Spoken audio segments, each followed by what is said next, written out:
America ಆರ್ಮಿಯಲ್ಲಿ ಹೊಸ ನಿಯಮ, ಹೊಸ ಸಂಚಲನ ಶುರುವಾಗಿದೆ. ಈಗ ಪ್ರತಿಯೊಬ್ಬ ಪುರುಷ ಸೈನಿಕನು ಅಗ್ನಿ ಪರೀಕ್ಷೆಯನ್ನ ಎದುರಿಸಲೇಬೇಕು ಅನ್ನೋ ನಿಯಮ. ಈ ಪರೀಕ್ಷೆಗೆ ಕಾರಣ ಭವಿಷ್ಯದ ಬಲಿಷ್ಠ ಸೇನೆಯ ಮಹಾಯೋಜನೆ. ಈ ಬಗ್ಗೆ ಇನ್ನಷ್ಟು ಶಾಕಿಂಗ್ ಮಾಹಿತಿ ಇಲ್ಲಿದೆ ನೋಡಿ. ಟ್ರಂಪ್ ಸೇನೆಗೆ ಪುರುಷ ಪರೀಕ್ಷೆ.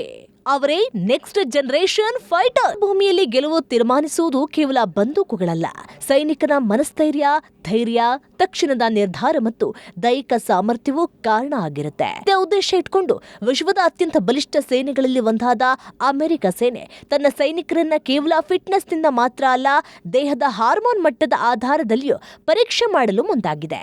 ಈ ಹೊಸ ಕ್ರಮದ ಹಿಂದೆ ಭವಿಷ್ಯದ ಯುದ್ಧ ತಂತ್ರ ಅಡಗಿದೆಯೇ ಅನ್ನುವಂತ ಪ್ರಶ್ನೆ ಇಡೀ ಜಗತ್ತಿಗೆ ಕಾಡ್ತಾ ಇದೆ. ಅಮೆರಿಕದ ರಕ್ಷಣಾ ಇಲಾಖೆ ಹೊಸ ನೀತಿ ಈಗ ಚರ್ಚೆಗೆ ಕಾರಣ ಆಗಿದೆ. 30 ವರ್ಷಕ್ಕಿಂತ ಮೇಲ್ಪಟ್ಟ ಪುರುಷ ಸೈನಿಕರಿಗೆ ಪ್ರತಿ ವರ್ಷ ಟೆಸ್ಟೋಸ್ಟೆರಾನ್ ಪರೀಕ್ಷೆ ನಡೆಸುವಂತಹ ವ್ಯವಸ್ಥೆ ಜಾರಿಗೆ ತರಲಾಗ್ತಾ ಇದೆ.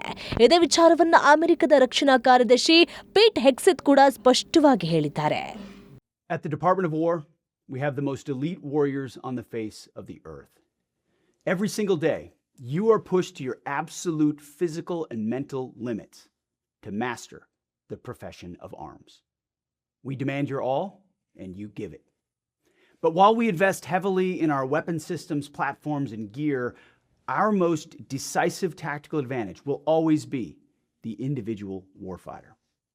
We have a sacred duty to maintain that advantage, which is why we must constantly look for new ways to optimize your performance, your resilience, and your long-term health.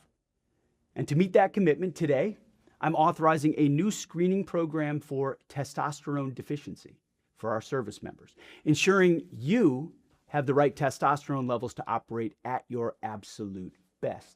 Because it's well-established science that as we age, testosterone levels often ಬಲಿಷ್ಠರಾಗಿರುವುದು ಮತ್ತು ಕಠಿಣ ಪರಿಸ್ಥಿತಿಗಳನ್ನು ಎದುರಿಸಲು ಸಮರ್ಥರಾಗಿರಬೇಕು.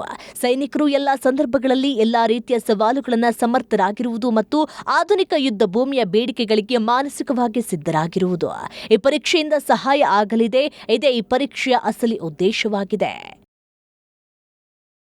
ಇನ್ನು ಈ testosterone ಪರೀಕ್ಷೆ ಅಂದ್ರೇನು, ಸೈನಿಕರಿಗೆ ಯಾಕೆ ಮಾಡಲಾಗ್ತಿದೆ ಅನ್ನೋದು ತುಂಬಾ ಜನರಿಗೆ ಪ್ರಶ್ನೆಯಾಗಿದೆ. ಈ ಬಗ್ಗೆ ತಜ್ಞರು ಹೇಳುವ ಪ್ರಕಾರ ಟೆಸ್ಟೋಸ್ಟೆರಾನ್ ಅಂದ್ರೆ ಏನು?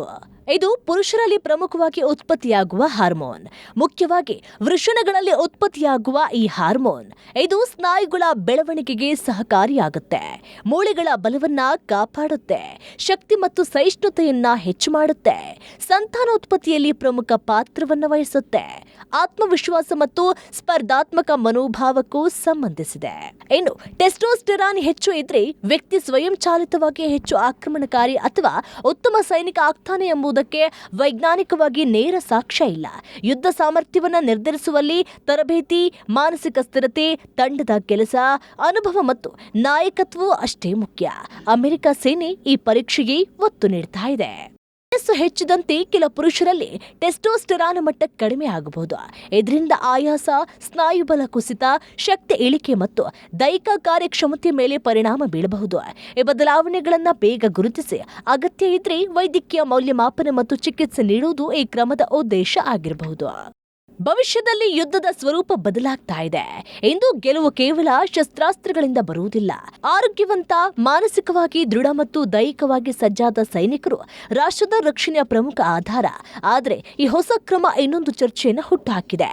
ಸೈನಿಕರ ಆರೋಗ್ಯ ಮುಖ್ಯ, ಆದರೆ ಹಾರ್ಮೋನ್ ಪರೀಕ್ಷೆಯನ್ನ ಯುದ್ಧ ಸಾಮರ್ಥ್ಯದ ಮಾನದಂಡವಾಗಿ ಬಳಸಬಹುದೇ?